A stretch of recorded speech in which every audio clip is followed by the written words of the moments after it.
En cette fin d'année 2024, je rends grâce à l'Éternel Dieu Tout-Puissant qui nous a protégés et soutenus malgré les épreuves. Malheureusement, beaucoup de nos compatriotes nous ont quittés à cause de la maladie, des accidents, de la pauvreté ou encore des violences causées par les groupes armés, notamment les supplétifs de l'armée rwandaise, appelée M23, et certaines milices exploitant nos richesses naturelles. À ceux qui pleurent leurs proches, à ceux qui portent dans leur chair et leur esprit les stigmates de ces violences, et à tous ceux qui luttent pour survivre face à la mauvaise gouvernance et à la prédation de nos ressources naturelles, j'exprime ma profonde compassion. Que Dieu se souvienne de chacun d'eux et répande sa miséricorde sur tout notre peuple. Je rends un hommage émouvant à mon directeur des cabinets, Jean-Claude Mwalimou Solo Sabiti, que Dieu a rappelé à lui le 23 octobre dernier. Mes très chers compatriotes, notre pays traverse une période sombre, marquée par un désordre savamment orchestré depuis les hold-up électoraux de 2018, suivi par les simulacres d'élections de 2023. Toutes les contrées du pays sont en proie à un recul social. La situation désastreuse du Grand Kasaï, courageusement décrite par les gouverneurs du Kasaï central, l'archevêque de Kananga et l'évêque de Mweneditu, illustre la détresse de notre pays tout entier et une absence de vision qui conduit les pays lentement mais sûrement vers un suicide collectif. Le bilan est accablant. Ce n'est pas une opinion, c'est un constat qui s'impose. La corruption et les vols gangrènent nos institutions. Les défis de la RDC sont multiples et requièrent une mobilisation méthodique des ressources de l'État. Hélas, des milliards de dollars sont détournés à travers des projets fictifs et des contrats léonins. Les ressources du peuple sont dilapidées et les faits de corruption sont tellement légion que beaucoup ne s'en émeuvent plus. Le banditisme d'État d'une minorité prédatrice et les trains de vie surréalistes des institutions doivent interpeller chaque Congolais. Il s'agit là de votre argent, gagné à la sueur de votre front. Indignez-vous. Aux voleurs en col blanc, tapis dans les institutions, je vous renvoie à Dieu et aux images des fins de règne des régimes qui affament leur peuple et vivent dans l'excès aux frais du contribuable. Cette absence totale de rigueur dans la gestion du trésor public accentue le problème auquel nous faisons face. La sécurité est inexistante. Le M23 contrôle plus de 130 localités au nord Kivu. Je répète, 130. Les ADF continuent leur massacre à Beni, Butembo, Lubero, Irumu et Mambasa. Les armées rwandaises, ougandaises et burundaises opèrent dans le nord Kivu et le sud Kivu. Tout cela sous les regards impuissants de ce qui reste de l'État. Les groupes armés de tous bords sévissent à Ituri. Les Mobundo dérangent la quiétude des citoyens dans les grands Bandundu, à l'est de Kinshasa et dans une partie du Congo central. Le pays compte aujourd'hui plus de 8 millions de déplacés internes. Une telle situation devrait mobiliser l'attention de n'importe quel gouvernement avec un minimum de sérieux. Chez nous, le sujet est traité avec une légèreté déconcertante et le champagne coule à flot au sommet d'un État failli et faible. Notre armée est abandonnée. Après 6 ans au pouvoir, le régime n'a pas réussi à doter le pays d'une force militaire capables de défendre notre souveraineté. Nos soldats, courageux, mais sous-équipés, affrontent des forces ennemies bien armées. L'argent dilapidé à Kinshasa à lui seul pourrait changer les rapports des forces sur le terrain. La diplomatie est défaillante face aux manœuvres de Paul Kagame et à ses accusations mensongères contre notre pays. Le gouvernement brille par son absence de stratégie et d'action de dissuasion concrète. Nous sommes réduits à des slaves lyriques qui frisent la comédie et dénoncent un manque de sérieux qui rassure l'ennemi sur les faibles capacités intellectuelles de son adversaire. Aujourd'hui, la faiblesse diplomatique de la RDC a réussi à ancrer dans l'opinion internationale l'idée selon laquelle les FDLR seraient une responsabilité congolaise. Pourquoi le gouvernement congolais ne demande-t-il pas à M.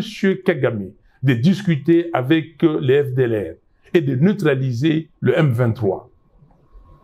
Là où ça blesse, c'est qu'en pareille circonstance, il paraît évident que tout leader censé chercherait un temps soit peu à tisser les liens entre citoyens et favoriser la cohésion nationale.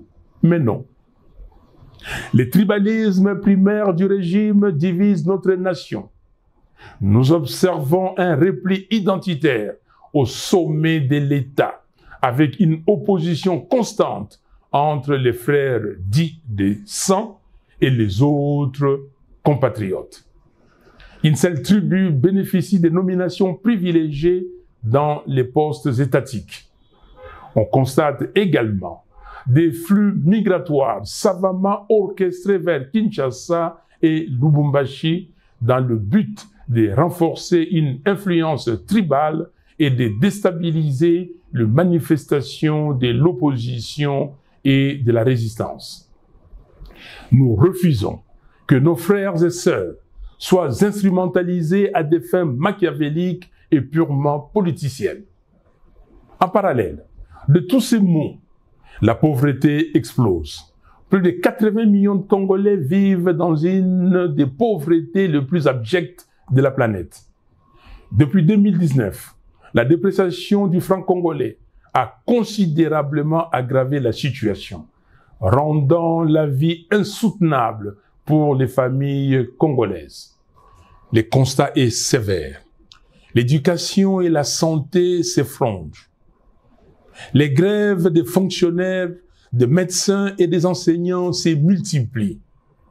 La gratuité de l'enseignement demeure un mirage. Le chômage est à son comble. La jeunesse abandonnée à elle-même voit son avenir compromis. Suite à cette défaillance éducative et à l'éclatement du contrôle parental qui en découle, les banditismes urbains prospèrent. Les Kuluna et autres gangs terrorisent nos villes. Pire, ces jeunes sont souvent instrumentalisés par le pouvoir pour mater la résistance politique. Les infrastructures sont en ruine. Les routes de desserte agricole sont impraticables, ce qui accentue l'exode rural. L'exploitation illégale de nos ressources naturelles ne cesse d'empirer. À Kinshasa, capitale de 17 millions d'habitants, les embouteillages et les bouchons pourrissent la vie des citoyens et la moto est devenue le principal moyen de transport. Les coûts en termes de perte de productivité se chiffrent par centaines de millions de dollars. Encore une fois, il ne s'agit pas là d'une opinion.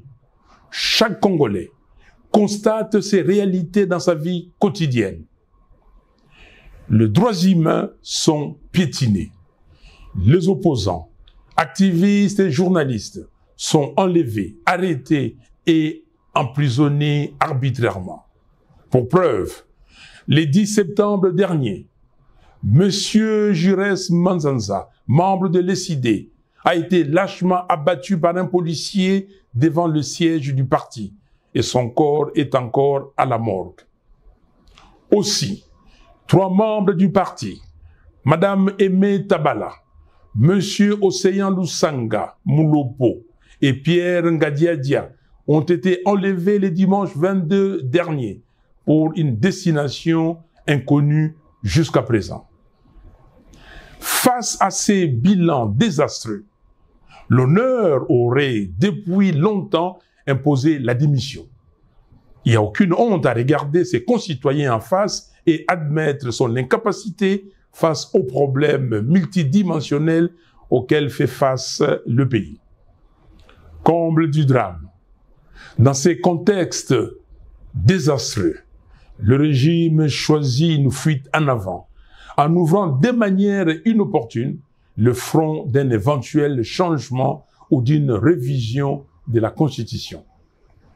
Cette initiative hasardeuse survient à un moment où le pays est en guerre et perd chaque jour des pans entiers de son territoire.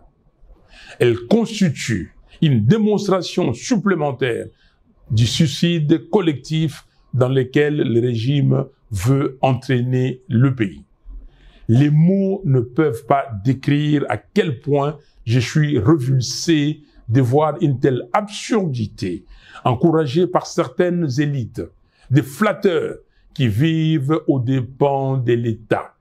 Il s'agit là d'une énième distraction et les Congolais le savent. Nos priorités sont ailleurs. Chers compatriotes, nous ne laisserons pas cette tentative de manipulation aboutir. En ce temps de crise, il n'y a ni nécessité, ni opportunité pour un tel projet. Ce que le peuple congolais attend, ce ne sont pas des modifications constitutionnelles opportunistes et intempestives, mais des actions concrètes et courageuses pour relever les défis cruciaux auxquels notre pays est confronté. Ce n'est pas la Constitution qui empêche le régime d'honorer toutes les promesses fallacieuses qu'il a faites au peuple. La Constitution n'empêche pas de doter nos forces armées de moyens efficaces. La Constitution n'empêche personne de libérer les 130 territoires. La Constitution ne donne pas non plus les droits de dilapider les deniers publics. Un régime incompétent peut changer la Constitution 100 fois. Les mêmes mots produiront les mêmes effets. Il y a problème d'hommes, pas de texte. Nos efforts doivent être concentrés sur 4 priorités. Restaurer l'intégrité territoriale. Mettre un terme à la guerre menée par le M23 et les forces étrangères afin de libérer nos terres et de restaurer la souveraineté nationale. Mettre fin à la prédation des ressources publiques. Réduire les trains de vie excessifs des institutions et mobiliser les fonds nécessaires pour renforcer notre armée, financer les infrastructures essentielles et améliorer les conditions de vie des Congolais.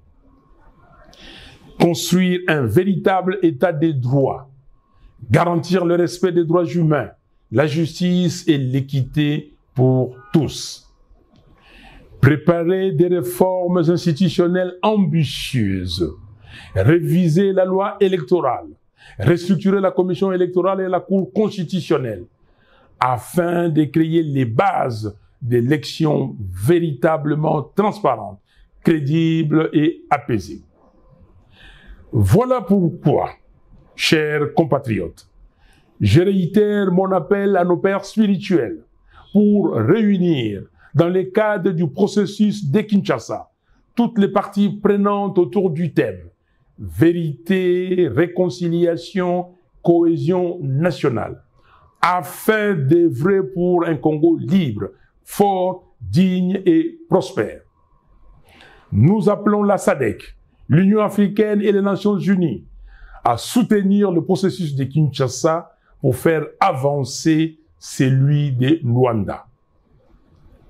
J'exige la libération de Jamal Kabound, Seth Kikouni, Mike Mukebai, Jackie Ndala, du député provincial Alain Siwako, du député honoraire Jean-Paul Ngangondi, des militants pro-démocratie, Delgate Idengo, Mwamicho Ndungo King, Fiston Isambiro, Jimmy Nziali, Zarko Sefo, des 3 membres de l'ESID et de tous les autres prisonniers d'opinion.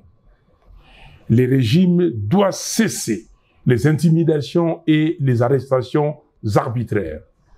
Peuple congolais, comme en janvier 2015, mobilisons-nous pour dire non au changement de la Constitution, non à la présidence à vie en RDC. Je demande instamment à M. Félix Tshisekedi de cesser le mensonge, la manipulation et la démagogie. Congolaises et Congolais, très chers compatriotes, en ce 30 décembre 2024, je tiens à vous adresser mes vœux le plus sincères de paix, de bonheur et de prospérité pour l'année 2025. Que Dieu bénisse chacun de vous, qu'il illumine le Congo de sa lumière pour que nous retrouvions enfin la paix, la sécurité et la dignité. Soyons unis et déterminés pour relever notre pays. Que Dieu bénisse la République démocratique du Congo et son vaillant peuple. Je vous remercie.